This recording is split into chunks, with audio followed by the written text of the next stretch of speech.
Hey, ladies and gentlemen, welcome to the Premier League. We are at week number 8, and this is Navi versus Fnatic. This is kind of like the tale of two cities. Navi, number 1 in the Premier League, not very surprising. Unfortunately, Fnatic on the latter half of the spectrum at last place without many points, or in fact any points at all. And they're going to be taking on the Giants Navi on the Radiant. They have the first pick. Pick and ban are well underway, but lately the qualifiers is on everybody's mind, and teams like Navi and Fnatic haven't seen a lot of plays. So this is the first time I personally seen them play in a couple of weeks. Joining me alongside is LD from dotacommentaries.com, who casted the East qualifiers. Hope you guys enjoyed those matches. But for now, what's up, LD? Not a whole lot, and this is a pretty interesting opening we're seeing from Fnatic here. They get an invoker and a windrunner, two very strong solo heroes, but the qualifiers, man, they were fantastic, and it is going to be a very different game. I cast a lot of Tong Fu games, and I have to say they remind me a bit of Navi, a very aggressive team. They don't necessarily go for too many hard carries. Even if they do, they're getting a lot of kills early, turning them into early towers, and securing a lot of map control. So in some ways, while I haven't been watching Navi, I feel like I sort of have been watching a similar playstyle. We'll have to see how they go, but off the bat, Enchantress, Nightstalker, Shadow Demon, so much aggression. As soon as that first night starts, Fnatic is going to be running for their lives. Or at least that's Navi's hope. Yeah, the bans really cater towards perhaps a lot of European teams, but that includes Fnatic. The Shrek and Sand King are two heroes that Fnatic loves to play. Unfortunately, they won't get their hands on it. Invoker and Windrunner are heroes I have seen Fnatic play, but not really as to a great success as Hani Sand King, perhaps one of their Shreks. But for now, the attention is going to be on Navi, as they're going to be ganking very early, with Puppy's Enchantress employing whatever offensive jungle or defensive jungle.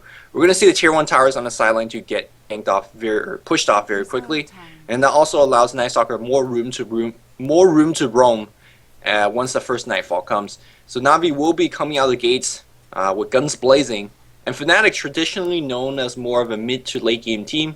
And it's going to be up to them to see whether they survive to that. They're going to pick Morphling, which is one of their signature heroes. And in the West qualifiers, we saw that hero do a lot of dirty work. But oftentimes, it's coming in the mid to late game. And I'm not sure whether against Navi they could survive that late. Yeah, Morphling was extremely popular in both qualifiers. I think he's the most favored carry right now. A couple of teams prefer the anti-mage, but Morphling gives you a lot more versatility in the early game. He's better laning. He's got that nuke to work with. He gets going a bit earlier. He can scale really well with items, but he doesn't need as many as an anti-mage in most cases to be a high-impact hero. Fnatic right now, they have a decent amount of burst damage. They have their 3 core farmers. No supports yet, and I'm not sure how I feel about picking not only into the Morphling, but also an Invoker against the kind of aggression that Navi's likely to be employing. Oh boy, it's going to be a Pudge. Now, my question is, will this be a Puppy Pudge? Will this be a Dendy Pudge? I'm guessing it will be a Dendy Pudge because they do have Puppy to play that Enchantress. But either way, we're going to see some big Pudge aggression. I mean, Pudge, Nightstalker, you have these two heroes who take a long time before they can really impact the game. It's a pretty greedy lineup from Fnatic, and Navi is the kind of team that can really punish that. Yeah, and they pick one of the best carries for chasing and then more ganking as well. Weaver, we know him as a Radiance carry in the 50 minute of the game, but what a lot of people forget is that he does have Sakuchi, a 522 invisibility move spell that allows you to chase very aggressively. And I'm going to see a lot of chasing or running going one way, and hopefully it's Navi chasing the other side. But for Fnatic's sake, they have some mobile heroes, but they also have a lot of squishies, and if that Pudge hook ever lands, it's some free kills. And if Dendy's not playing that Pudge, we're expecting some crazy stuff happening. Yeah, I mean, Navi has a couple of players that can play that Pudge very effectively. I mean, Puppy did not look half bad, but he'll most likely be on that Enchantress. So I also want to make a point here about Navi with the second stage of the bans. They banned out Earthshaker, and this is a hero, in particular in the Asian scene, that is picked a lot of times to counter these aggressive lineups. Lineups that feature heroes like Enchantress and Nightstalker, because Fissure can completely shut down a tower dive, can really turn around a gank, and against an aggressive team like Navi, it's probably the single best support hero you can have to try and shut down those early pushes. Now that being said, normally you won't be seeing him get a whole lot of levels, but Fissure is really such a powerful tool to have at your disposal, and they're not going to get it, so I really like that ban by Navi. The Beastmaster ban, well, it's a hero Navi could have run. It would fit in if they wanted to play aggressively, but here we go, Tidehunter. This is how Fnatic likes to run their lineup. I'm concerned for them. This could be one of those games where we see Tidehunter not even getting level 6 until the 10-12 minute mark. We'll have to see how they lane it, but most likely invoker mid, windrunner in the off lane, and then a tri-lane morphling in the safe lane. They could run an offensive tri-lane, but against puppies and enchantress, that is a very dangerous proposition. Yeah, defensive tri-lane is probably what we're going to see here from Fnatic. Of course, we're going to see dual lane mid. That's a possibility from Crystal Maiden Morphling as well. But going back to your point about Tidehunter, he needs to hit 6 quickly, and if not, his stun is actually going to just be a stun. A lot of times you see Tidehunters Ravage be an intimidating force when both teams are even footing, but if you're on the back foot, that Tidehunter stun really is going to be used as an escape spell for the team, and that really never is a good thing. So it really depends on how quickly Tidehunter hits 6, and how high level will the Pudge and nightstalker will be. Now, this doesn't look like particularly like a pushing lineup because there's only Enchantress as a hardcore pusher, but we talked about it in the past. Nightstalker, Pudge, they are great pushers on the right because they dive past the tower, and they really prevent anyone to, rescue that tower. And we're going to see Navi doing a lot of that. Right, simply by having those two heroes on the map, it forces you to play completely differently. And then you have to throw in the Enchantress there as well, because she can always be smoke ganking. Any sort of mispositioning by Fnatic will be heavily punished by Navi. Between the Weaver, the Nightstalker, the Pudge, so much chasing potential. Even Enchantress is a decent chasing hero. I guess one question that we might be wondering here is, what kind of an Invoker are we going to see out of Hani? Will it be a Quaswex? Will it be an Exhort Invoker? I suppose he could go either way. But I feel like once the mid-game hits, if you're that Exhort Invoker, against a team like Navi, if they get those early towers, early items up, you're probably not going to burst anyone down with Sunstrike, and then you're really going to wish you had that EMP Tornado. I mean, the way I see this, Fnatic is not going to dominate the early game unless Navi makes some big blunders. So they just got to try to sort of hold on to their towers, get that Tidehunter up to level 6, maybe go for some, counter ganks, always have a TP up on these supports, and hopefully Navi will make some mistakes, but it's Navi, they don't make a whole lot. Yeah, I'm personally a bigger fan of Exhort Invoker, at least in this particular game. Exhort Invoker can net your team or yourself a lot of kills if you have the proper stuns and slows to set you up. And if you look at the lineup they have right now, they have a whole bunch of it. Crystal Maiden has 2 effectively slows or stuns. Windrunner has Shackle Shot, although not that reliable. We have the Gush from the Tidehunter. So effectively in every single lane, they should have some setup for that Sunstrike. And as we know, pure damage in the early game is no joke. I mean, Radiant's pretty squishy themselves. Puppy, Light of Heaven, these are 2 players that you could easily pick off because their heroes' HP are fairly low. But as I say that, again, it relies on the Radiant team getting out of position, and I particularly don't see Navi doing so. Navi has been boot camping, or at least I've heard, right before this match. So they are, of course, preparing for DreamHack, which is coming up this weekend, as well as International, which, of course, they are invited to. The 16 international invites are out there. Since this game is paused, LD, can you share us your opinions on if this is going to make a great tournament, or some teams don't deserve it? What's your thoughts on that? I will say, after watching the West qualifier finals and the East, I think Tongfu could have swept through that West bracket and 2-0'd every single team. And I'm not just being an Asian fanboy; they are that good. They're one of the best teams in Asia. I expect them to go deep into the international, have a potential to be there in the grand finals. Now, I say that there are a lot of fantastically talented teams, and a lot of how far you can go in the tournament, like the international, comes down to your luck in terms of what group you get into.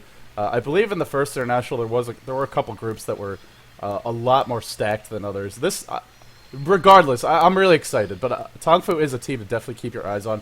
MTW, they looked a little bit shaky, but hey, they have 2 or 3 months to practice. I feel like they're a bit one-dimensional in terms of their playstyle. They really seem to, to rely on sort of that mid-game timing push, getting some early towers. Whereas a team like Tongfu, a team like Navi, teams like Zenith, these to me are more complete teams. They can run a hard carry in a 4+1, 4 protect 1 strategy. They can run 3 semi-carries. They can go for a lot of gank early on. They can go for push. And I think if you want to win the international, if you want to go deep in the international, you cannot be a one-dimensional team. There's too many games being cast. There's too much ability for these teams to do their research. And in the East qualifiers, at least, these teams were definitely doing the research. We saw some very unusual bans. Even here's like Weaver would get banned out occasionally just to sort of shut down teams that really relied on them. So you're going to have to be a versatile team to go deep in that tournament. But I am excited, man. It's a fantastic roster. You can make arguments about a team here or there, but overall I think most of them are very deserving and will surprise a lot of people. Yeah, speaking of the West qualifier, I feel like MTW perhaps be a little bit of one-dimensional, like you mentioned, but throughout the qualifiers, they definitely play different variation to strategy. It wasn't the the standard early aggressive push into a difficult time in terms of pushing down Raxes and whatnot. Of course, they did have similar troubles but there has a couple games where they were brilliantly pushing down or just hurtling up to a late game victory, and they were actually on the advantage side. So I wouldn't call MTW one-dimensional, and of course they have a couple months to practice up. So I'm looking forward to the international, and hopefully this game is gonna start. My cell phone's ringing, so I'll take it out. Yeah, it looks like we do have a pause here, and apparently Dendi is the one who's responsible. So Navi, obviously in this game, they are going to be the heavy favorites, and if you're Fnatic, if you're up against a team like Navi, you can't fall behind early, because Navi is going to, once they have that slight advantage, they really know how to turn it into a win.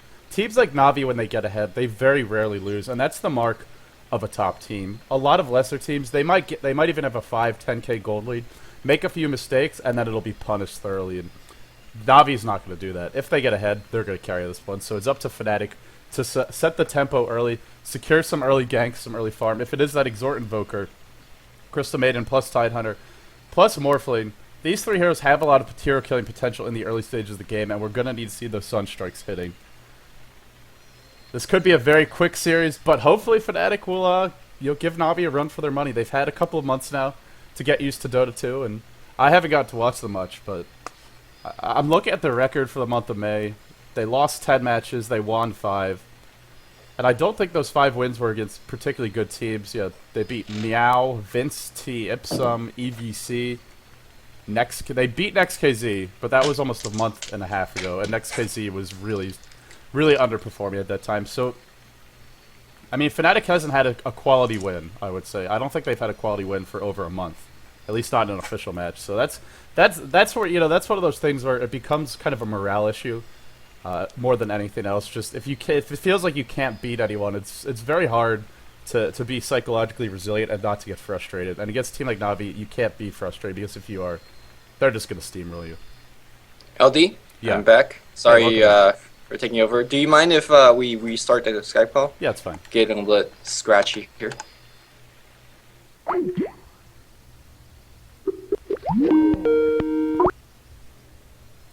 Hello. Alright, we're back. So, Navi pick heroes and then go AFK? Is that the plan? Well, they bailed out on their Pro Dota 2 match earlier, and I was looking forward to casting that versus M5. So, I guess they're busy. I mean, they are boot camping. Have they... I know Atri actually did an interview with Dendi recently, so if you guys want to check that out on dotacommentaries.com, you can find out a little more about how their boot camp's been going, and as well as Dendi's thoughts on some of the new heroes that are coming out, and just Dota 2 overall. Dendi's a fun guy he's got a great personality. Some of these pros could be a little bit boring or reserved, but Dendi is definitely not afraid to speak his mind, whether it's on a stream or in interviews. So definitely go ahead, check that out, guys. Mm-hmm.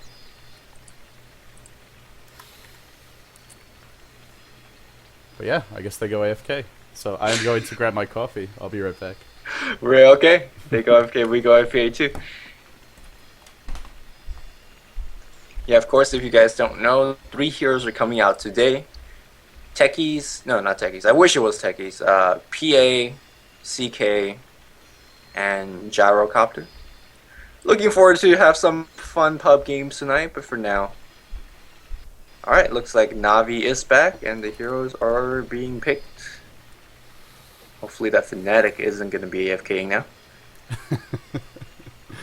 It's one of those things where, like... People are smoking, alright. So, LD, how many pub games have you played recently? I played 2 today and a couple yesterday. Dude, I was hitting some good shackle shots with Windrunner. It was, like, like shackle shot the creep, hit the hero, hit 2 heroes after 4 staff. I was feeling good, man. Yo, man, I don't care about that. I just want to care about what items you have earned. Oh, cosmetics is all the hype right now. Dude, I have no items. I've gotten... Okay, what do I have? I've got a Kunkka Wave Crester, Long Fang the Grey Blade. I've got this this chest, and I don't really want to spend money on keys. Right. Are you still level 1? No, I'm level 2. Okay. I have an X item. I'm sure you would like that. Berserker's Pauldron. No. I'm looking for Juggernaut items at the moment. Oh, I have a sword. Uncommon sword. So we'll talk about terms of trades later on. Yeah, what am I looking for? I'm looking for Windrunner items, maybe morphling items. Does morphling have items? I don't think Morphling does. Does windrunner? I thought windrunner doesn't even have items yet. Yeah, the heroes I want items for, they don't have them. That's unfortunate. Yeah. There's only like 10 heroes, is it, that have items? Perhaps a little bit more. Oh, really? I don't know. I haven't read the. I haven't been keeping up on my Cyborg Matt blog posts lately. No, neither have I, but... This last week was pretty crazy. What was it? You were casting like 8 hours per day for like 6 days in a row? It was more like 12 hours for the first 4 days. I did the math, and we cast 35 games in 5 days. So, that's like 7 games a day. That's a lot of games. And it really is just 7 games a day. Is all the wait time in between. Yeah, it's the wait time, it's the pauses, it's the, it's the stream crashing or Twitch having issues. And... Did your stream really crash? Well, Twitch, not mine, but the Twitch servers that I was streaming to randomly went down. I see. 2 days in a row. And it went down during the epic Game 1 between Kung Fu and World Elite, which went 70 minutes. You should check out that replay, man. I think I said something. I'll perhaps do a replay cast of it. It's pretty epic. It's a lot of buybacks, very prototypical Chinese Dota, all about positioning and map control in the late game. It was fun. It was a lot of fun. Yeah, I actually predicted all Chinese final in the East, but you were right. That doesn't mean much because I'm a big Chinese fanboy. Well, World Elite got stomped in their first match. They went against Dustbin. They got 2-0'd. And Ninja Boogie just made them look bad. He played Invoker. In the first game, he had like a 20-minute Hex phase boots drum on Invoker. And he was like level 14 or 15. It was outrageous. And then in game 2, they just got stomped even more quickly. So they dropped out of the loser bracket, and they made it all the way from the loser bracket to the finals. They had a bunch of series where they dropped the first game and then came back. Came back 2-0? Yeah, 2-0. And it usually came on the back of being on dire side and getting like 6 or 7... I mean, not each game, but a couple of Roshans, a couple of cheeses. So, very long games from the East qualifiers. Whatever WE is in the game, you can expect it will go at least 40-plus minutes. Unless they're up against Tom. That's must be rough, casting those best-of-3 series. Dude, they were epic, though. I mean, World Elite, although they're very passive, they do make mistakes. They're not a team like Navi or Tongfu, where if you give them a lead, they're just going to win outright, and there's no chance for comeback. Although, as I say that, I think Navi has thrown a game or two here or there in the past couple Game months. or two or a couple. But normally, if Navi gets a lead, they're not going to lose. Yeah, the West qualifier by comparison were very much so a breeze. Mostly 40-minute games. If the game went more than 35, we're like, okay, so why isn't the game over yet? It's very by 30 minutes or so, it felt like the team had a big enough lead to just go push. And if the teams were pushing, well, Nebula and I are very happy. If the teams weren't pushing, we're just kind of flaming throughout. Why aren't you pushing yet? Come on, 20,000 goal lead. Let's go. Yeah, did you watch? I think you did. MTW versus Quantic Game 1. Yes, I think so. That was one of those games where MTW.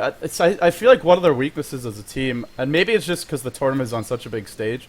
They don't seem to recognize when they have enough of an advantage to push. As good as they are at getting that lead, it's like they don't know what to do with it, or they're just, they want to make sure it's an even bigger lead. But sometimes that could actually hurt you. And I heard you and Nebula were talking a lot about that in the game number 2 of the finals in particular. That MTW is in danger of throwing the game because they're taking so long to push. It came really close. Yeah. And the last game as well, that Shaker was saving a Soul Ring recipe. That was the best thing I've ever seen in my life. But I don't know. I want to give these pro teams the benefit of the doubt. Obviously, they don't see as much as observers do. And of course, they know a lot more than we do. But on the same note, some of these... right, 30,000 gold lead. You can probably go all mid. Yeah. It was more like 25, but, It's a big gold lead. I've never seen a 30,000 gold lead, actually. And the game was actually still there. But... So I will tell you, I think Hal may be looking to dethrone Burning as the best farmer in the world. But, yeah, I don't know, man. He's pretty good at getting gold. You got to keep in mind that these matches may seem very close and spectacular, but you also have to keep in mind that they're playing against teams that aren't the same caliber as the teams that are in the qualifier. DK has lost to some inferior opponents, so I don't know if that's a fair a fair statement to make. Let me look the record up right now. I know you're a big Burning fanboy. I feel like this is more true to the West than the East because a lot of the Eastern team, or a lot of Eastern teams that are invited in the qualifier don't have the name, so they were probably not even considered to be invited to the international. Whereas most of the Western teams in the West qualifiers definitely has a name and have been seen. And if they're not invited to the international, it's because Valve felt like they weren't up to it. Whereas I feel like the East, there's a more untapped talent because there's so little coverage of it. Like, I think a lot of times in the East qualifier, for a lot of people, that was the first time they ever seen most of these teams, correct? Well, if they or Tongfu. Yeah, I mean, if they even watched, if you look out like all the sites that were covering the events, whether it's Reddit or Team Liquid, Ghostu Gamers. Well, Ghostu Gamers has a pretty sizable Asia fan base, but like in particular, Join Dota, Reddit, Team Liquid, you'd see like 50 posts about the West qualifiers, and then maybe one or two about the East. And hey, it's understandable because these Western teams are, they've been playing Dota 2 longer. There's a lot more publicity, but I definitely would say, as someone who had mostly watched the Western teams going into the event, it was really eye-opening for me. I mean, I've watched a lot of Dota 1 Chinese and play as well as Southeast Asian. I had not seen too much Dota 2, but I was really impressed by what I saw overall. And I think, like you said, they may not have the recognition, but they're really talented teams. And I mean, I think teams even some of the non-Chinese teams like Aeon in particular, Dustbin, these are teams that could take some games off of the middle tier European teams. They're not going to beat Navi. They're probably not going to beat CLG, but they could definitely compete with teams like MTW, Mouse, and teams at that sort of level. So, guys, follow Asia Dota, especially now with the international coming up. You're going to have to sooner or later because there's 5 Chinese teams and a couple of Southeast Asia ones bearing down on CI. Yeah, I think over half of the slots are Southeast Asian or Chinese, right? Yeah. There's definitely more Asian teams, and to be honest, I feel like European teams are in trouble. Now, of course, it's still too early to call, 2 months into it, and a lot could change. But don't be surprised if Navi don't win the tournament. I think there's a lot of fake whispers about how Chinese might actually dethrone or one of the East European teams, or excuse me, Southern East Asian team, who dethrone Navi. Of course, Navi's still the team to beat, considering that they are the champions.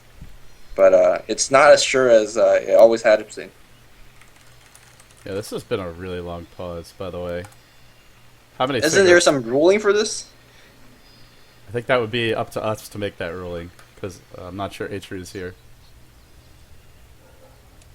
So, the game's supposed to begin 30 minutes ago, and it really did, but now I bet the other team will be AFK. Okay, here we go, guys. Game number 1, Navi versus Fnatic. This is a best out of 3 for the Premier League. Fnatic trying to just get a win to their name. Navi trying to secure an even greater lead over the other teams in the field. And it looks like Puppy will be heading up for some potential offensive jungling. In fact, all 5 Navi heroes are heading up top. But if you look at their lineup, aside from the Enchantress, this is a very strong level 1 team fight. You have Nightstalker slow, the disruption from the Shadow Demon, and Weaver is just so fantastic with the Sakuchi in these engagements. Fnatic, they're not half bad either, but Windrunner and Invoker generally want a couple more levels. We'll have to see if we're actually going to see it, if there's going to be a clash or not. But yeah, Dire's going to be going up to the same amount of jungle. Hopefully they don't crash into each other because they are missing a hero. Morphling is just chilling in the mid lane here. And it seems like we will crash into each other. Nightstalker poking his head out. He can't get his Void off. If Disruption ever goes off, that person's going to be dead for sure. Ooh, it's going to be close. Tidehunter so very slow, but we'll weave through the trees like he wasn't that fat, and we'll be okay. We have No-Tail playing that Tidehunter. Nova going to be on the Crystal Maiden Fly, playing on the Windrunner. We have Hani on the Invoker, and Era sitting in the mid lane here with Morphling, so perhaps going mid. And one thing I want to point out before we introduce the Waiting player, look at Puppy's Enchantress item set. This is an indication that they want to push early. A lot of players start out with smoke, smoke, clarities and whatnot. But the fact that you pick up an early Ring of Visayas means that you want to set up that first gank and then transition immediate into a push. We don't see a lot of Enchantress do this. I guess I can. We are going to see it looks like it'll be a dual lane up top with Arsart as well as that Nightstalker. They do a nice lane ward placed here by Fnatic. That's going to allow them to spot the dual lane and also potentially set up some kills. Nova is ensconced over in the secret shop. This is a bit of a dangerous position to be in. He wants to do a backstab, but this could easily go the other way if for some reason Navi decided to scout that one out. For the moment, it looks like it will be a defensive jungle from Puppey. And like you said, expect to see him pushing. Most likely he'll try and show up on the middle lane, or possibly the bottom. Light of Heaven is also going for Reign of Basilius, so for now on the bot lane, it will be a Weaver up against Windrunner, and I give the edge definitely to Weaver in this matchup, especially because it's his own safe lane. But Sakuchi is just so strong in these side lanes for harassment. Allows you to gap close, so even though Windrunner is a higher attack range, it's really not going to help her out. But nice job by the Windrunner pulling the creep way back, so Fly is getting some levels. Yeah, that's what was my first initial reaction. Good job using the haste and pulling that one in, but then she took about like 400 damage, so I'm not too sure whether that was overly worth it. Although she is going to be hitting level 2, fairly quickly. Offensive trialing top here with the Invoker. Now, both of these support heroes are somewhat in EXP range, so Invoker won't be hitting level 2 anytime soon. But if Invoker ever hits that level 2 of the Cold Snap, a very, very big and dangerous lane to be. Nova's going to take a nuke in the first place here, down to about half HP. Offensive disruption here. A's going to take a gush to the face as well. We'll be fine after some tangles and whatnot. But Nova very low and don't have a salve. Gotta be somewhat careful. Here comes the Enchantress smoking up with 2 centaurs. One of them would time out very, very soon. But the second one should be able to attack, and I think we're going to see a first blood right up here, particularly on Nova, perhaps. Well, he is playing that Crystal Maiden. Nova is one of the players that I feel like every time I watch Nova play, he dies a lot. And if you've played Crystal Maiden, that's not going to help his cause. Oh, he's in a lot of trouble. And chance to start, and it looks like he will be going down just to one more right click. There's your first blood. And with the Reign of Basilius, they can look to get a push going very early on. Crystal Maiden really struggles in these situations. He wants a little bit more. Look, notice how Puppey just used enchant and didn't really get off the stomp with the centaur. Not because he can't migrate, because he wants to save it for something else. And there's a stomp on Hani. We're going to see a void on top of that. There's a soul catcher amplifying that damage. Hani will be going down. The second teleportation comes in right now. That is Nova. Can they focus on Puppey? Puppey getting that healing whips. Looks like Arstire is going to be the... Ooh, he is going to be going down right now. But Nova's going to go down a second time here. Will he? Yes, he will. A couple more right clicks here, and looks like Puppey has picked up himself yet another kill, up to 1,000 go already. Another teleportation comes in, 3-1 advantage here, 40 Radiant. Now we're very happy about this. You got to keep in mind that Hani supposed to not die and get a lot of levels. Unfortunately, so far getting none of it. I go back to the draft here. Well, one other comment I want to make is the Tri-Late Invoker's really not an ideal situation because he is not going to get as many levels as he would like. Also, of note, Hani opted for 2 points in Quast. If he had a point Wex, he could have Ghost Walked. I don't believe they have any Dust or Sentries this early on, although pretty soon they will. But really, I have to credit Navi for the Earthshaker ban, because Earthshaker in this situation offers you so much more than Tidehunter does. Tidehunter is very strong offensively, but when you're dealing with an Enchantress with those tower dives, the Fissure is just so much more useful for stopping the ganks and turning them around. So Navi knows how to draft. They had a game plan in mind, and they're really showcasing their knowledge of heroes and their importance in this early stages. They're going to go for another dive top. No tail. He eats the shockwave to start. The void to follow. Even Tidehunter can be brought down at this stage. Soulcatcher is going to hit. Will they be able to get another shockwave off? 1 second to go. He's salving up. Will there be a shockwave? No shockwave just yet. Meanwhile, it looks like Crystal Maiden's got caught out as well. We might see 2 more kills going Navi's way. Enchantress dropping low. That creep will go down, but the Centaur's still here. Stomp onto Hani. No tail. Pretty low. It looks like he is going to barely survive, but this tri-lane is not going well at all for Fnatic, and Invoker not getting the levels or the farm that he would really like. Yeah, it really isn't going poorly, and perhaps because they're trading kills here and there. Well, not really. 1 to 4 is not exactly a good trade. But more importantly is that the fact that the Invoker is not getting the level that he needs, as well as the farm that he needs, and this tri-lane is not going to be that effective. I question the decision to put this Invoker on the tri-lane top, and instead of the Morphling. I mean, Morphling, of course, is a very survivable hero, and that waveform could perhaps help them set up a couple of kills. I think Navi very happy the lane that they are fighting right now is an Invoker and not of a Morphling. Now, of course, in the mid lane here, Air is going to have a relatively easier time against Dendy's Pudge, being the fact that he can really get away from any hook and he shouldn't die. But as I say that, Dendy's actually holding to his lane fairly nicely. 20 last hits to Air's 24, so he's not that far behind. Yeah, even Light of Heaven, actually Light of Heaven is struggling a bit on this bottom lane. He's getting outlaned by Fly, and frankly I don't believe Weaver, I think Weaver should win this matchup. So you have to give Fly a lot of credit for this lane. Another power shot, Light of Heaven taking so much damage. If you can hit the power shots, then you'll have a great time as Windrunner, but if you position yourself properly. In fact, he's going to go for a big dive here, 1 more power shot. Nice dodge by Light of Heaven. But Dendy, like you said, Dendy is getting a good amount of farm. He's getting the levels, and once Dendy gets, say, level 7, could easily see him go for some smoke ganks, or even see that enchantress rotate in. I feel like even if they'd put the morphling top, Puppy would have just gone and ganked mid instead. So I'm not sure that there was a real solution. It's just having the invoker up against such an aggressive jungler like Puppy is just a really difficult hero to run. Well, as I say that, the look Invoker's last hit, 20 and 10. I mean, in this kind of situation, that's some very, very good lasting. Boots gets purchased, Bracer gets upgraded, as well as the Magic Wand. The perfect item combination you want to have against this. But Nighttime is online now.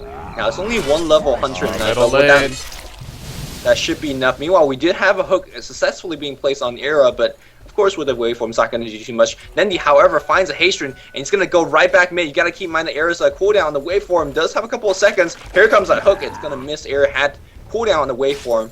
Nonetheless, Nightstalker is going to be diving on top of the lane here, and it's going to be going right on Hani. Drops a cold snap. Here comes the Centaur as well as Swervog. Two of the strongest early game creeps. They're going to go into the trees here to clap. No, a little bit of miscommunication. Disrupt into clap. Ours are going to take a lot of tower focus. And here comes the focus now on No-Tail instead. Are they going to get No-Tail? Looks like the Nightstalker taking some big damage at this point. No-Tail trying to tango through. He's going to die to the poison perhaps. Yes, Nightstalker backstabbing. He's going to get a kill. Hani's going to take an Earn to the face. And that's 150 damage over time. But he does have Quas regen, 10 HP regen per second. Going to pick off the Enchantress. The dive continues. Nice tornado usage. And we're going to have the second round spell coming in. Another Earn being dropped. Again, Hani will be able to regen through all of this.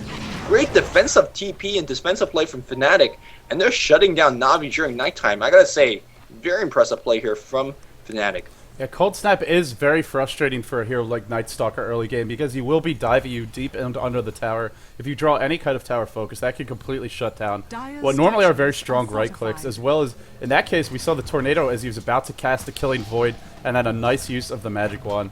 So they're having a good time in pretty much all of these lanes. After a pretty shaky start, Nova has died 3 times. He will continue to be a problem for them on down the bottom lane. Fly will go down. That's going to be a kill towards Light of Heaven. And Light of Heaven really needed that. Only see a 20 CS, 7.5 minutes in. That'll give him some much needed free farm as well as levels. Dendy is... I really don't see Dendy killing this Morphling 101 without a gank. So looks like Nightstalker is going to be providing that gank now. But up top, Puppy getting picked off by the tri-lane. Caught out on his own. And he's trying to kill Hani here. But the Quas regen should be more than sufficient. Yeah, and he's going to lose his Furbog as well. Let's see who's going to lose it too. Looks like, yep, Hani gets the last hit as well. We're up to 900 gold. That's a phase boot. And once you get the phase boot on this Quaswex Invoker, good luck killing him. He's going to be so mobile. He has a Tornado. He has a Cold Snap for defensive purposes. So I think Fnatic, believe it or not, has actually won this trialing. It looked really rough in the early get-go, but now I think they have stabilized a little bit. On the mid lane, even though Dendy wasn't able to kill Fnatic Era, he has kept his CS relatively low, especially for Morphling. Meanwhile here, Nightstalker walking into 2 or 3 heroes. Unfortunately, the slow are coming late. Gush came very, very late. And are we going to get a kill on Nightstalker? He's very, very tanky at this point, and so quickly. I think that was a little bit of miscommunication here for the Radiant players. They should have easily locked down the Nightstalker. Bottom lane, Dendy went for a hook. I think he might have hit it because Fly is very low, but nice TP in from Hani. He's looking for that pudge. Is he going to get it is the question. Doesn't look like he will. Here comes Morphling. Dendy's caught out. Will he be able to deny himself? No. Power shot. Or, excuse me, Waveform actually cleaned up that kill. Chase going the other way onto Fly. Light of Heaven is going to have to get out of here. Fnatic are staving off the early aggression from Navi, but they're not. They are using a lot of TPs to do so. Oh, Dust on the Light of Heaven. He already used the ult. He's rushing a Hood. He is going to go down just to one more right click. Down he goes. Good, Navi really overextended here. I felt like after those first early couple of kills, they could have gone for a push mid with the Enchantress. They really wanted to just keep on killing Invoker, and frankly, I'm not sure that was the correct play. In any case, it's not working out for them now, and Fnatic, I'm not sure if they're headed gold. No, they're a bit behind, but still doing very well and hanging on in this crucial early game. Ooh, the hook misses on the mid lane again. And man, this game's going to be somewhat hard to cast because if you blink, you're going to miss a lot of kills. Teleportation goes on the top lane. That is going to be Fly, a little bit more defensive. But we do see a Observer Ward being placed on the behind the tower, so they know exactly what's going on in that vicinity. Here comes the Radiant squad. They do have one of the best annoying creep in the get-go. Hook misses again. Then he misses a lot of hooks, but that's because he throws a lot of them. And if you hit a couple, you get free kills. So don't be afraid if you're playing Pudge. Just keep throwing the hooks. If you hit them, you're going to get kills for your team. Also, Pudge, Dendy's Pudge, is one of the few Pudge I've seen get smoke of the seat. I don't see enough Pudges do this, but it really allows you to bypass this ward.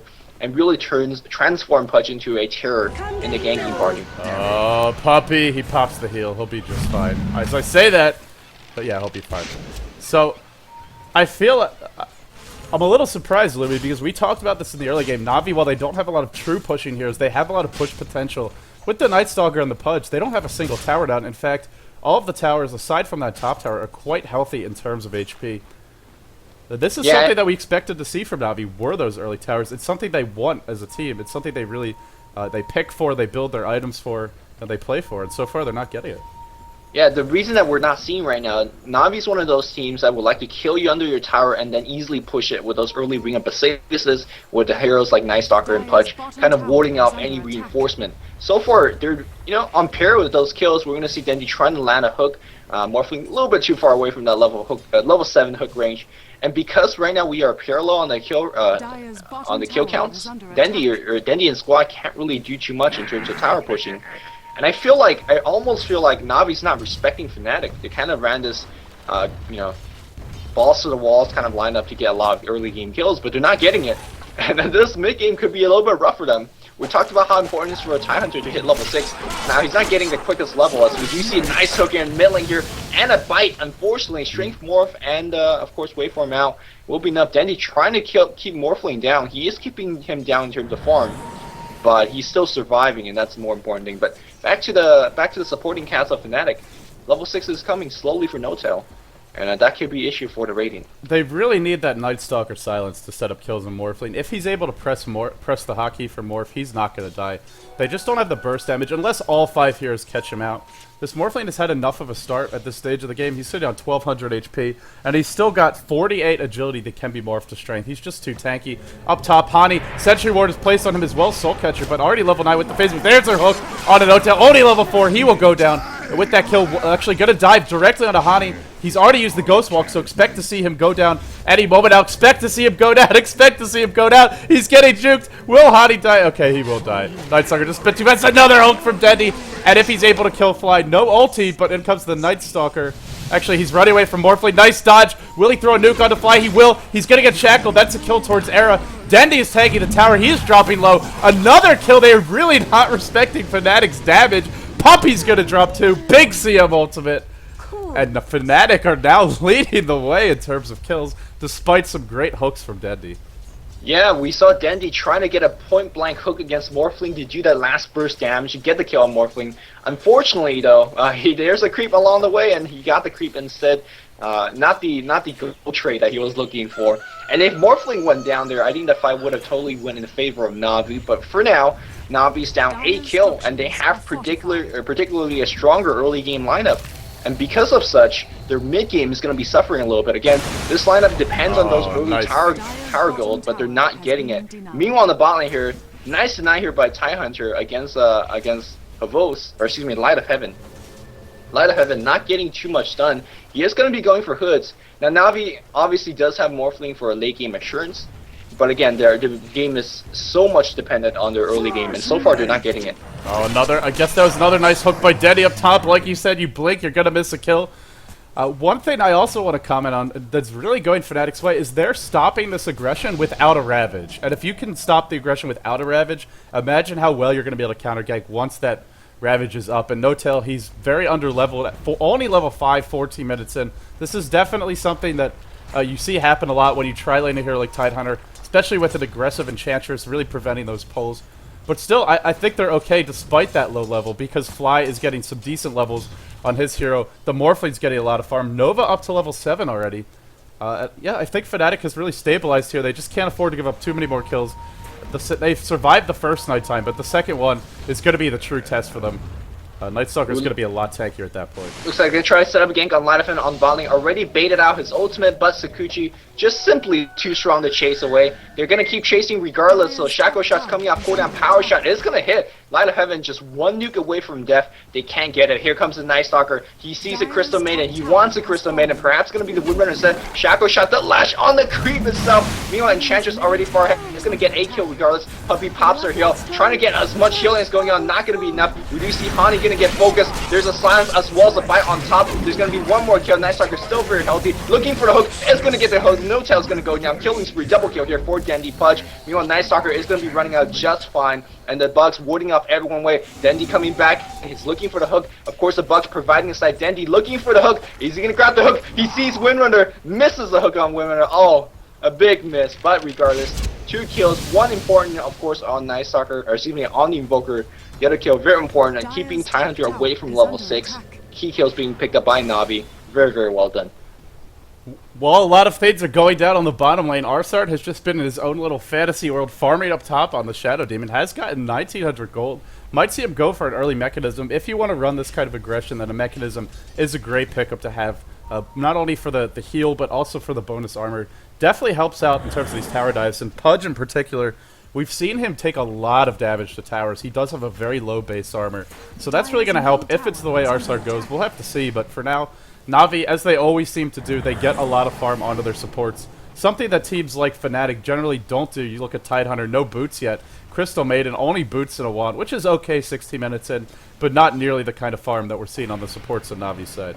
Actually, as I say that, this could be a mechanism on Enchantress. And action on the middle lane. This Nightstalker getting dope because he is a Daystalker right now. Courier coming in. There's your Ravage. Hitting Enchantress as well to hook away the heal. It looks like she will survive. And Fnatic backs off, but still killing the Nightstalker in the daytime. That is nice because it slows down his farm. Sure, they used the Ravage, but this early on, I think they'll be happy with that trade. Looks like the action isn't over yet. Dendy, he's going to miss a hook, but he'll keep on throwing them the rest of this game. Eventually, some more will latch. Yep. A little bit of miscommunication earlier. We saw the tornado picking up the Nightstalker in the air, and air waveform in. The damage from the waveform, of course, is not registered, but they had just so much nukes and they were able to bring it down. But you gotta keep in mind also, it was kind of a 5v3 engagement, and Fnatic won it handily. They're gonna take a tier 1, but that means that the Radiant is farming a couple of heroes on the other side. Yet Leviathan is free farming on the bottom lane. He has a hood finish. Let's check out that Shadow Demon. It's been farming a lot. It's gonna be a 4-staff. Yeah, hook goes in here and looks like no tail is going to be going down. Of course, this team not able to really come up the hill and assist. Shackle shot and a power shot does hit on Dendy, but it's not going to be enough. And you can see that the threat swapping here for Dendy, going to be earning himself up, going back to the battle very soon. 4-staff, very, very early 4-staff on Arzard. It's going to be one of the better items, especially in this kind of gank-heavy game. It's going to be really, really nice for chases as well as for escapes. Look at the gold lead for Navi. I mean, in spite of the fact that they're only up by 1 tower right now, they're sitting on almost a 5,000 gold lead. I guess it's a bit closer to 4,000. And this just goes to show you that a team like Navi, even if they don't have the best late game, they're going to get farm onto all of their heroes. And with that tower going down, it will shoot up to a bit over 5,000. Double TP on top. They want to make it go on Nova. Nightstalker has his ult, and I believe Nova will be dying here. Era is just going to waveform out, limiting the casualties. Nova, yet he gets blocked in, and another death going his way. Unavoidable, really, if you're this Crystal Maiden. They'll be okay with giving up a couple of those kills. But the bigger concern might be Dendy, who's heading mid now. He's got his eyes set on Hani, who's gotten a decent number of levels, but still working his drums. Hook in onto Hani. Nice hook. Immediate tornado. There's no Ravage. The Ghost Walk. Do they have detection? It looks like they don't, but it's not going to matter. I don't think they had detection there, but he goes down anyway to the Shadow Poison. As well as the Soul Catcher. The purge damage registered much later, and they got the kill. And Dendy, not going to move away from that hill. He sees Era, a little bit hard to kill, but Era, by the way, is going to be going for a Yasha build instead of the standard Lincoln Sphere Force or a Shotgun build. What do you think about this? Shotgun build is pretty dangerous this game because you're dealing with the Nightstalker silence, Dendy with his lockdown. They have a lot of ways to prevent you from morphing to strength if you need to, so I think the Mad Style is a bit of a safer choice. It gives you a way to remove that silence, and frankly, the silence is probably the only way you're going to die. We've seen Era get hooked and dismembered a couple of times without even getting a chance to pop his Straith Morph, but it just didn't matter because they don't have enough burst damage, at least not right now. So I like the Mad Style choice. I think it gives you it's not a Lincoln Sphere, so you're going to have a little bit more of a mid-game presence, but it still gives you a reliable escape for that silence. Navi continues to split push, and you mentioned Fnatic. Yeah, they got the kill when there were 5, but the entire time Navi was farming top and bottom, and that's why we continue to see them staying ahead in the gold graph, and in fact, it's over a 6,000 gold lead now. I feel like, Fnatic, even though they've got the better late game with the Morphling, or arguably the better late game, he might not have enough to carry if the supporting cast is too squishy. Yeah, whenever Navi's ganking, they're ganking with 2s or 3s, kind of all over the map. And Fnatic's responding with 5, and they might be winning some of this. In fact, they're only down by 4 kills against this aggressive lineup. You could praise them for that, but the way they're using the numbers is overall not really going to be favorable in the long run. Ravage just missed cleanly. What was that about? But they're going to go nightstalker on this hot lane, and I think nightstalker probably will go down here. Perhaps. Here comes a mech from Puppey and a healing wisp. And they might even make out alive Puppey. If Puppey dies, I think that's going to be absolutely fine. Looks like they're going to turn around. Meanwhile, Light of Heaven has got a kill on the bottom against the Weaver. No Tail focusing. No Tail's going to go down. Nightstalker still very tanky. 2-man stop here. They're going to want Nova, but the waveform simply too strong. Impedious damage coming in right now. Nice fight against Puppey. Puppey's healing's all completely off. As I say that, Light of Heaven comes on top. He wants Era instead of the Crystal Maiden. Interesting choice. Still chasing on Era, but Era has so much mana left. It's going to be absolutely fine. In fact, he wants that replicated illusion. Meanwhile, Arstyle trying to kill the Crystal Maiden. Crystal Maiden has since ported out. And I think that was a little bit of misplay here by Navi. But they, again, getting those kills, keeping away Morphling from the creeps, which is ultimately the most important thing. Now, of course, Era does have a Yasha right now, but don't be surprised if you go Yasha into a BKB, as it is one of the more common builds. And BKB in a game like this actually might be very, very important. Yeah, BKB would be a fantastic pickup as well. Now, that being said, Dendi does have the ultimate, which goes through it. Arsart's ult, not Artstyle, but Arsart, his ult will go through it as well. It won't do the damage, but it will give you that ever so important slow. And Navi has a great chasing team, so with that demonic purge slow, they might be able to lock him down. Fnatic grouping up towards the Roshan pit. Actually, they're going to go for a smoke gank here. Hani he's not picked up a drum. Actually, he's got a Staff of Wizardry. Most likely going to be a Force Staff, could be a Yule Scepter, could be a Necro Book. We'll just have to wait and find out. But for the moment, they've got their eyes set on Dendi, and it looks like Dendi trying to bait out Nightstalker may actually become the sacrificial meat. Force Staff away from Dendi, who's picked up a Force Staff of his own. It's not enough. He goes down. Era is now unstoppable. That's 6 kills for him, 0 deaths, and anytime a Morphling is not dying and getting a bunch of kills, he's going to be pretty happy about his position.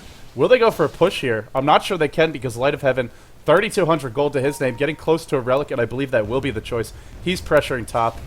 Navi grouping up to try and defend this tower. This is something Navi does very well. They always defend their towers, and if they're not going to defend them, they get something in return, which in this case looks like it may be a tier 2 top for a tier 1 bottom. Yeah, they really need to defend this kind of tower because generally they're always on the offensive and the team on the other side is on the defensive. Versus now, with Pudge dying, they have to defend this tier 1. Seems like tier 1 will be going down, but like you talked about, they're going to get a favorable trade. Tier 2 being lasted by Leviathan on the top here, and of course Weaver, already 3,800 gold. It looks like Radiant wants to go for the dive. Nightstalker poking his head out, but still 5 strong here for Fnatic. They have that Ravage up. Although, as we saw the last Ravage, not exactly the most impressive thing. Fly walks in right now, though. Gotta be very, very careful. No silence being committed by the Nightstalker just yet. Just, nuking for he can because he's so mobile at night. Not really afraid of being picked off. They have to back up because Light of Heaven is about to go high ground here. He's sitting on 4,000 gold. He's getting very close to that Radiance. And, sure, Morphling may be a bit of a harder carry than Weaver, but if he's just farming this entire game, well, he's going to pop the ult there, just doing some harassment. If Weaver gets way ahead, he could definitely outcarry Morphling, even though Morphling scales a bit better with items towards the late game. Oh, the hook! Against Morphling, and Morphling just have no chance. He thought he was safe, just kind of going on the siege unit, but Pudge just ever so patiently waiting for him. And Dendi, he loves this item set. If you guys are looking to play Pudge, he loves going this order. Treads into a urn, into a cloak, and then back to a Force Staff. It doesn't actually give you any big item. It really relies on high skill hooks to get you the kills. But bottom it allows you lane. to gank so effectively. Oh, big engagement here. The Ravage was popped, but I'm not sure will be enough to keep anyone alive. Look how quickly Fly and No Tail dropping the impetus damage. It's decent, but will it be enough? Puppey, the heal is down. The mechanism is down. It looks like he will be going down. Indeed, he does. Force Staff in from Arsart. Very deep in enemy territory. Is now a big Crystal Maiden ultimate. Actually doing a lot of damage, but there's the hook from Dendi, putting an end to her attempts for Wudo to play, and Hani now on the back foot. Definitely blast on 2. Force Staff in from Dendi again, and he will pick up another kill. A team wipe going the way of Navi. Somehow always coming out ahead in these stages of the game, even when they're fighting under the shadow of an enemy tower, even when they eat a Ravage. Great play from Navi, and with that, they're going to be able to go towards the mid-tier 2, systematically limiting Fnatic's map control. They didn't get the early towers, but they're getting the towers in the mid-game. Yeah, it's so important for Navi to get those early game kills because when they do, they kind of just keep spiraling out of control. Navi's one of those teams that, like Nebula pointed out during the cast of MTW, when they have advantage, no matter how small or how slight, they keep pressing for those advantage. And that advantage will continue to grow, man. At one point in the game, it was 6-6, if you guys remember that. The goal difference was only like a slight 1,000 goal lead. But with that, look at the goal lead right now, about a 10,000 goal lead. Look at the EXP lead. I'm not sure what that number means, but I can tell you it's a pretty big disadvantage for the Fnatic squad, as they're pretty much down a couple of levels. Let's exactly check out the levels. We have a 15 morph, and that's fairly impressive, a 12 invoker, but look at the tidehunter, look at the crystal maiden, they are just not keeping up. 12, 14, 15, 16, and 12 are on the other side. 16 Weaver, that's kind of the scary thing here. And with Radiant finish, Shaco Shot does line of damage. He's going to go down in the center of 4 or 5. So the pickoff continues here for Fnatic again, but doing in the number of 5. And, ooh, nice hook here against Hani, but not really going to do too much. There's going to be a slow on Hani. Hani very low in terms of HP. There's going to be Dust and a Purge on Hani. He's going to be losing a lot of HP. Will nightstalker be backstabbing? He's running in right now. Seeing Hani very low. There's a Fear and a couple of right clicks going to do the job. Meanwhile, Pudge running away from 4. And the pickoffs here from the very mobile Navi squad. Look at the nightstalker, he's just dancing in the fight, in and out, and just giving so much opportunity for Pudge to get those hook in. Nightstalker waiting on the high ground here, and Pudge gets off a huge hook. That's really hooking a fish in a barrel. Nova trying to run away from the rod. No luck with that. Force up on the high ground here. Pudge just cool down on the hook in just a couple of seconds. He's, ooh. Did he attempt the hook? No, he didn't even attempt it. Not, I mean, you mentioned the mobility of this Navi squad, and it truly is fantastic. It's not just the mobility, it's the raw chasing power. And perhaps that's the best way to describe it. Between the hook on Dendi, the Nightstalker with his movement speed as well as the slow, the Shadow Demon, of course, being quite a decent chaser with the 4-staff, and Dendi with the 4-staff, and then, of course, the Weaver, who's got fantastic chasing power. But honestly, it just feels like Navi are outplaying and outmaneuvering Fnatic. In spite of Fnatic having the numbers, their heroes are getting caught out left and right. And that's just Navi abusing their mobility, abusing their better teamwork here to gain an advantage. And you mentioned the underleveled, underfarmed supports. When you go for a gank style lineup like Navi does, if supports are underleveled, if they're squishy, they will be punished and punished severely. Even the windrunner, 27 minutes in, only a 4-staff, still very, very squishy. The invoker, no drums complete, still working on the 4-staff of his own. I mean, everybody on Fnatic is a bit underfarmed, except for Era. He's okay. See how that match style, but it's not outrageous morphling farm. It's like average at best. And the only reason that he's okay is because he's 6-1 and 4. Yeah. So he's farming okay. 28 minutes here, he got a 131. And it looks like Pudge looking for the hook. He's waiting. He's gonna get the hook against Era, but Strength Morph. Really, he's not even gonna waste mana for the bite. Looks like the team is charging up the hill. They do have Ravage. Speaking of, one thing I have not ever seen any other team do as well as Navi is the fact that they're not afraid to run into a tidehunter with Ravage up. You know that Fnatic's clumping as 5, and Navi's trying to dance in and out as 4, and they're still wanting to take that fight. Nightstalker in the middle of things, gonna be a-okay for now. And they're chasing the entire team away. All the exterior towers are up, meanwhile Navi, still 3 of their tier 2 towers are up. I think they're looking for Roshan. They're looking for a decisive win first, and then perhaps if they can't Rax, they'll go into the Roche pit. Yeah, they are the Radiant side. That makes it a bit more difficult to gain that map control, gain that access into the pit, but they have match knocked out both of the outer tier 2 towers as well as the tier 1s. So they have pretty decent vision for it, and as I say that, look at what Puppey is doing with his creeps. He's going to be scouting up the high ground here, as well as the wards placed over in the middle lane and the bottom lane. They have very strong vision. Fnatic could go for something of a smoke, but if Navi sees 3 or 4 heroes off the map, they can simply back off, and for now it looks like Fnatic is giving away the Roshan, and I don't know if they're going to be able to kill the Nightstalker or the Weaver twice, whoever ends up getting the Aegis. These guys are getting pretty tanky. Weaver only still 1200 health, but you have to keep in mind he has the Hood as well as that ultimate to work with. And, you know, when you pick a hero like Tidehunter, you want to lock someone down and just pick them off with Ravage. But when Weaver has 2, possibly 3 lives, if you want to count time-lapse as an extra life, when Nightstalker has 2200 health as well as 15 armor, you're just not going to get those kills, even with a Ravage. Yeah, I mean, Weaver has to kind of die by himself off a huge misplay. He's not going to die twice in a teamfight, or even 3 times in a teamfight. So this is really, really difficult for Fnatic. Here we go, Nightstalker with a gem, or excuse me, Pudge has a gem, Shackle Shot not gonna latch. Look at him, he's just running in front of 4 heroes, he just doesn't care right now. And perhaps there's a Ghost Walk, there's a silence against the Tide. But Nightstalker is still tanky. Here comes Shadow Demon, defensive disruption, still trying to bait out that Ravage. No Ravage just yet. Force staff out. Ravage only gonna hit. Oh, looks like Arzar is gonna go down. Meanwhile, though, Enchantress in the background doing so much work. Here comes Light of Heaven. They want to focus down on No Tail. He's kind of just moving creep at this point without the Ravage, and the chase goes the other way. Light of Heaven with Sakuchi. 522 movement speed. They're chasing down Hani. Hani's going to be going down. He's trying to go into Ghost Walk. No, that was a Deafening Blast. Not going to be enough. Enchantress grabs a triple, and this is Enchantress just off the back of the pure damage. Doesn't even have an accept or anything. Meanwhile, Chase developing on the right side of the map. Era trying to TP out. Nice hook here from Puppy. Or no, from Dendy. And that's yet another kill.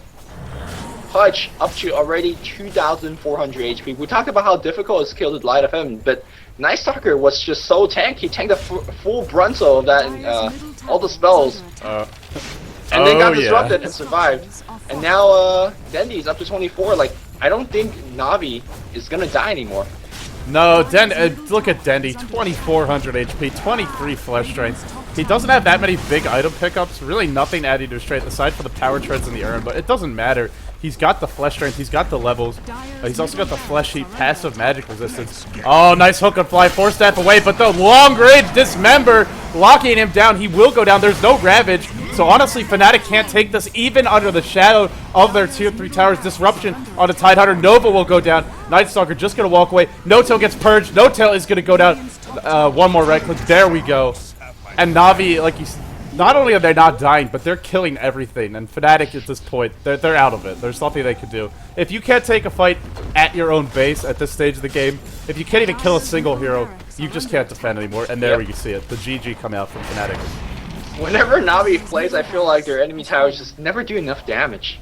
It's just kind of just shooting at you, but it's like, okay, well, Navi's heroes just running, and they're going to tank everything. Game 1 goes to Navi. This is a best of 3 series, so we'll be going to Game 2, where Navi looking towards to close out the series. Of course, Fnatic. Let's see if they're going to struggle to life. I gotta say, though, this game went as well as it could have for Fnatic. I mean, the early game was not supposed to go their way, but they evened it out. But the mid-game from Navi was just simply too much. Once the game got a little bit hectic, once everyone left their laning stage, Navi just blew everyone apart.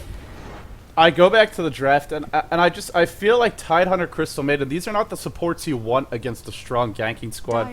A hero like Earthshaker just offers you so much more. He was banned out in the second stage. We could also question the lanings a little bit with Invoker going up top in a tri-lane. Normally not where you see that Invoker played. Of course, all that being said, Navi know how to execute, so it's not just Fnatic, making mistakes. It's also Navi forcing mistakes as much as anything else. So yeah, we'll go into game number 2.